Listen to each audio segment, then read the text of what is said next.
Hello दोस्तों, welcome to my YouTube channel GK GS with Ahmad sir. ये हमारी series का तीसरा पाठ है कक्षा 6 का इतिहास जानने के स्रोत। चलो इसको पढ़ते हैं कि प्राचीन काल के इतिहास के अध्ययन से हमें सभ्यता के क्रमिक विकास का ज्ञान होता है। इतिहास जानने के अनेक स्रोत हैं जिन्हें मुख्यतः दो भागों में विभक्त किया गया है। नंबर 1 पुरातात्विक एवं नंबर 2 साहित्यिक स्रोत। यानी कि किसी भी इतिहास को जानने के लिए हम इतिहास को दो भागों में बांट सकते हैं। तो पुरातात्विक एवं साहित्यिक स्रोत, यानी स्रोत के आधार पर पुरातात्विक स्रोत में और साहित्यिक स्रोत में बांट सकते हैं। पुरातात्विक स्रोत क्या होते हैं, चलो पढ़ते हैं। पुरातात्विक स्रोत प्राचीन काल के वे अवशेष जिनसे हमें स्थान, घटनाओं के संदर्भों को समझने में सहयोग मिलता है, उनको पुरातात्विक स्रोत कहते हैं।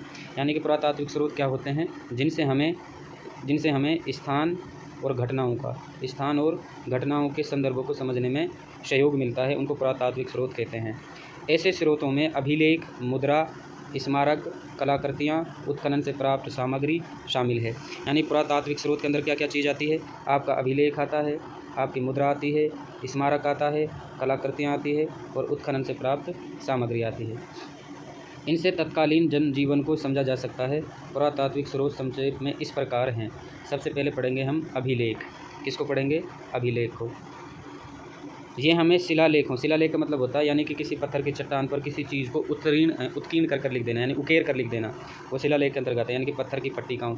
पाषाण शिला, पाषाण का मतलब भी पत्थर ही होता है, पत्थर के बड़े बड़े खंडों पर, है ना, स्तंभों पर, भवनों पर या गुफाओं की दीवारों पर, है ना, और मूर्ति, प्रतिमाओं, स्तूप, मठों, तालाबों, खेतों में खड़ी शिलाओं, ताम्रपत्रों पर उत्कीर्ण किए हुए मिलते हैं। तो हमें जो अभिलेख मिलते हैं कहाँ मिलते हैं, किसी यानी कि पाषाण शिलाओं पर, स्तंभों पर, भवनों पर, गुफाओं की दीवारों पर, मूर्ति प्रतिमाओं पर, स्तूप, मठों एवं तालाब, खेतों में।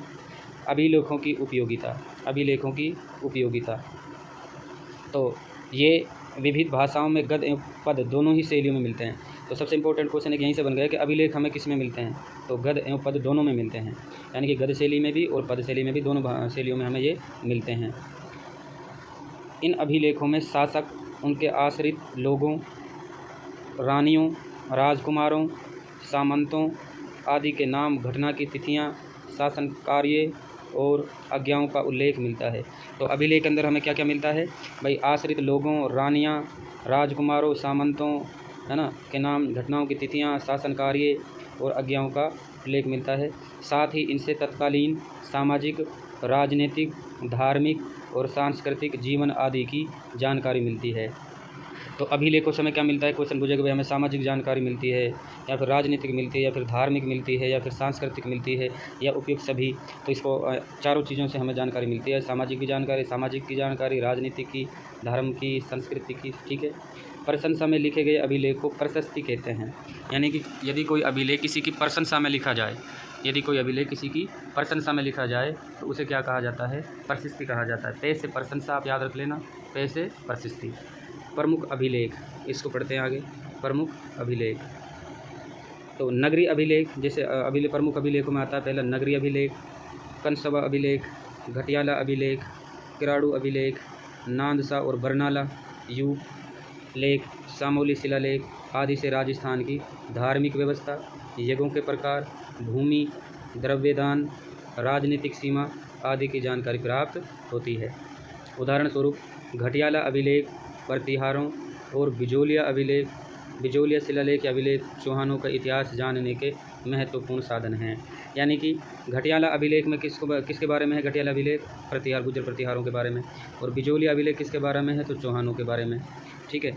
उसके बाद में आगे बात करें, चीरवा का जो अभिलेख है या जो शिलालेख है, रावल समर सिंह के युग की जानकारी देता है। क्वेश्चन पूछा जाएगा, रावल समर सिंह के युग की जानकारी कौन सा अभिलेख देता है। ऑप्शन आएंगे आपके पास में, जैसे घटियाला अभिलेख, बिजोलिया अभिलेख, चीरवा का शिलालेख, सामोली का शिलालेख। तो समर सिंह के बारे में कौन सा बताता है हमें, समर सिंह के युग के बारे में वो बताता है चीरवा का अभिलेख या शिलालेख। हो गया यार। अगला क्वेश्चन देखते हैं। अगला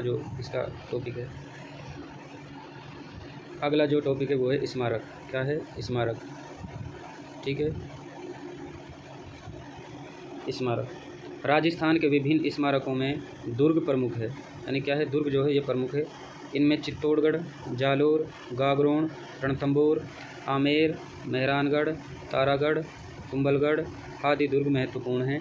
इनके अलावा भवन, राजप्रसाद, राजप्रसाद यानी महल, सार्वजनिक भवन, स्नानागार, जनसाधारण के घर, विहार, मठ, चैत्य, स्तूप, मंदिर, समाधि, बावड़ी, कूप आदि भी स्मारक हैं। ये हमें तत्कालीन स्थापत्य कला, धार्मिक विश्वास, उपासना पद्धति, मनुष्य की चेतना और समृद्धि का ज्ञान भी करवाते हैं। अगला जो टॉपिक है वो है मुद्राएं। मुद्राओं तथा सिक्कों, छापों, प्रतीकों से किसी भी काल विशेष की राजनीतिक, धार्मिक, आर्थिक स्थिति का पता लगता है। यानी कि किसी भी काल की किसी भी टाइम पीरियड की यदि आपको राजनीतिक और धार्मिक और आर्थिक यानी कि political life, religious life, financial condition क्या है उसकी, इसके बारे में पता करना है तो उसके लिए सबसे इम्पोर्टेंट होती हैं आपके सिक्का और मुद्राएं। मुद्राओं पर अंकित चिन्ह भाषा, लिपि, सन, संवत, नाम सहित धातु की शुद्धता, नापतोल आदि से हमें उस समय की समृद्धि आदि का ज्ञान होता है। सिक्के राज्य एवं शासक की शक्ति के सूचक भी हैं। यानी कि जो सिक्के होते हैं कॉइन्स, ये किसी भी शासक की क्या होते हैं, शक्ति के सूचक हैं। आहड़, रेड़, बेराट, रंगमहल, सांभर,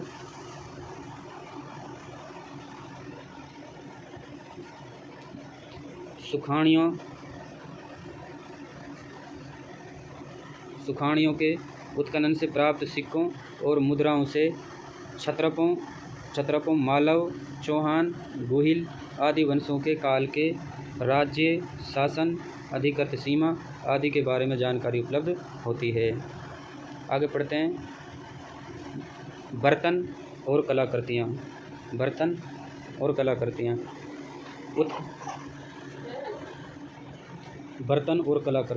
उत्खनन से हमें तत्कालीन बर्तन और कलाकृतियाँ प्राप्त हुई हैं। कलाकारी में बर्तनों पर चित्रण, खंभों पर खुदाई, किवाड़ एवं गवाक्ष, गोखड़ों की कारीगरी आदि भी देखने में आती है। हमें ऐसे बर्तन भी प्राप्त होते हैं जिनकी बनावट, पॉलिश, रंग आदि उस काल की उत्कृष्ट कला को दर्शाते हैं। राजस्थान के अनेक स्थानों से उत्खनन में प्राप्त मृदभांड यानी मिट्टी के बर्तन, प्याले, रकाबियाँ, धूपात्र, दीपक आदि से हम पूर्वजों के कला कौशल को सहज ही समझ सकते हैं। गणेश्वर एक सभ्यता है जो कि नीम का थाना सीकर की है। ताम्र संस्कृति के अवशेष जोधपुर, जयपुर एवं नौह भरतपुर से प्राप्त काले एवं लाल मृदभांड, आहड़ एवं गिलून से प्राप्त प्रस्तर, फलक आदि में कला कौशल देखा जा सकता है।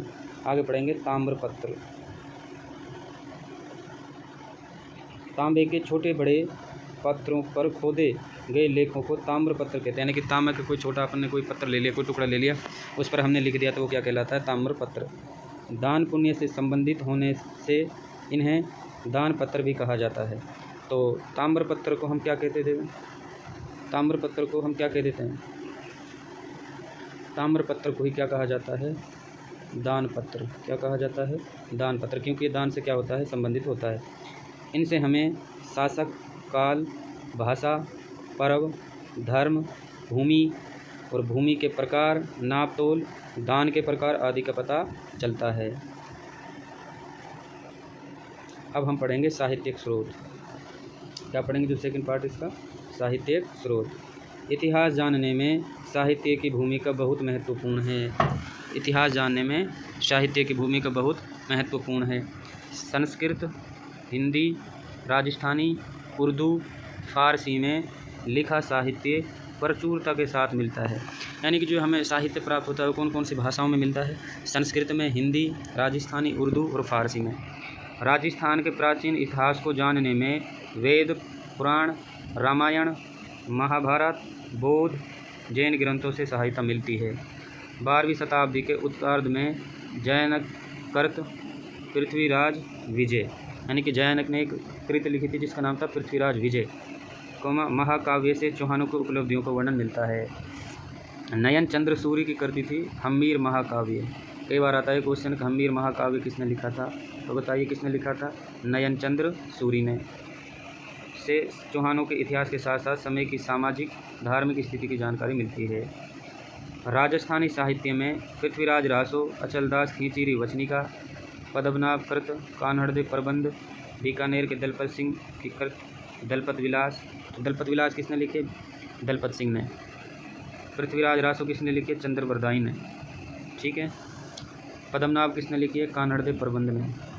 अचलदास खींचीरी वचनिका किसने लिखी है? शिवदास गार्डन ने। और खिड़िया जग्गा कृत वचनिका आदि विशेष उल्लेखनीय हैं।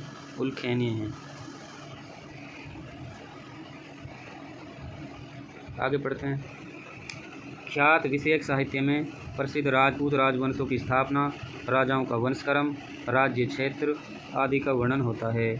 नैनसिरी ख्यात, बांकीदास की ख्यात, दयालदास की ख्यात, जोधपुर राज्य की ख्यात आदि से इतिहास जानने में सहायता मिलती है। फारसी उर्दू तवारीखों फारसी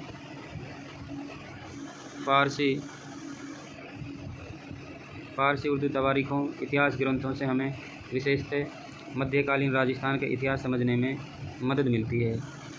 कर्नल जेम्स टोड की एक किताब थी annals and antiquities of Rajasthan. कौन सी किताब थी? Annals and antiquities of Rajasthan. और पश्चिमी भारत की यात्रा। दूसरी किताब कौन सी थी? पश्चिमी भारत की यात्रा।